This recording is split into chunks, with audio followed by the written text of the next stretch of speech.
Hello, everyone. Thank you so much for joining me on day one of the push-up challenge. We made it. Woohoo! We got here. We're doing it. We did it. Well, I'm doing it. You're watching it. So then you're kind of doing it as well. Thank you so much for tuning in, whether you're on Instagram at Therapy with Nigel or on Facebook or, again, by some other mysterious means. I appreciate you taking your time out of your day to watch this video. Now, today is going to be all about mindfulness. Mindfulness is the foundational skill to DBT, and without it, I find you can learn the rest of it. You can learn distress tolerance, emotional regulation, social thinking, and I find the skills might not be as effective and as helpful for you. You actually might apply them in an unhelpful or ineffective way. So we're going to start with mindfulness because it's what we're going to use to build the rest of the skills on top of. Now, from a DBT perspective, mindfulness is simply paying attention on purpose to the present moment.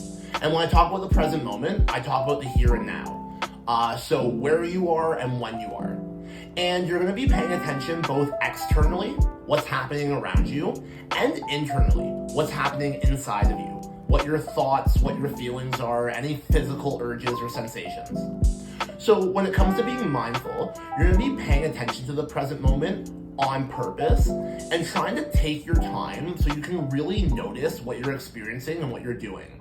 It doesn't mean that you have to go in slow motion, but you don't want to rush through the actual moment that you're experiencing and that you're in. So with mindfulness, there are two sets of skills that I'm going to be teaching you, the what skills and the how skills. In the push-up video, I'm going to go over the how skills of mindfulness. So right now, it's just going to be about the what skills. And those skills are going to be what you're doing when you're practicing mindfulness and trying to live a mindful life. It's all about observing, describing, and fully participating. So when you observe, you want to use your five senses, sight, sound, touch, smell, taste, to really notice the present moment. Again, both externally, like what's happening around you, and internally, what you are feeling, what you are thinking, what is actually happening on the inside. When you're doing this, you want to just kind of like practice watching and observing, almost like you're noticing your life, like you're watching a movie. Then you want to describe.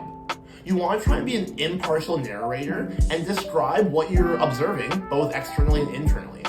You want to stick to the facts and try to avoid language that blames or shames what you're experiencing. And then last but not least, you want to fully participate in the moment. Don't try to escape or avoid what's happening if it's not harmful or dangerous. If it is, then yes, please leave. But if it's not a harmful or dangerous experience, don't avoid or escape it. Try and go with the flow and fully participate and accept the moment for what it is. You might notice and observe a new thought, feeling, urge, or sensation that might give you some more information or another piece of the puzzle to what's happening and maybe help you live effectively and problem solve. So those are the what skills of mindfulness. Follow along for the how skills in the push-up video. Thank you so much for taking your time out to watch this. If you have any questions, comments, post them, and I'll see you guys later. Take care.